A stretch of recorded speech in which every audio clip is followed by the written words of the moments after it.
तर राम राम मंडळी, आम्ही चाललो होतो सकाळी सकाळी अमरावती. तुम्ही म्हणत असाल किती दिवसाबाद ब्लॉग टाकला, काय करता बा, लाईफमध्ये स्ट्रगलच एवढं चालू आहे की ब्लॉग टाकायला टाइम भेटून नाही. आलो आपल्या गाडगेनगरमध्ये आणि तिथून तर आम्ही गेलो बा मंदिरामध्ये, कारण काय डब्बे खाल्ल्याशिवाय तर आम्ही कॉलेजमध्ये जात नसतो बा.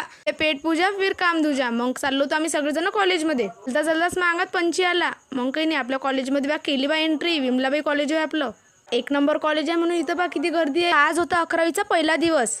बायोच्या लॅबमध्ये तर आम्ही अशी एंट्री करतो जसं की आम्ही समोर जाऊन नीटच देणार आहे. त्या ग्रुपमध्ये डॉक्टर बनव की नाही बनव, पण ढोर डॉक्टर तर बनणारच आहे बा. लॅबमध्ये एडिटिंग चालू होती बा आपली.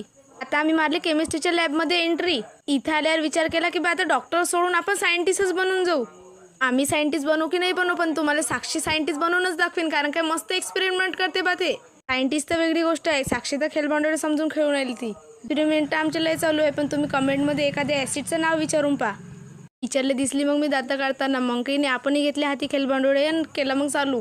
कोणी जर सायंटिस्ट एखादा आमचा ब्लॉग पाहत असेल तर बा कोणी एवढं मनावर घेऊ नका, कारण का आमचं असंच पांचट चालू असते.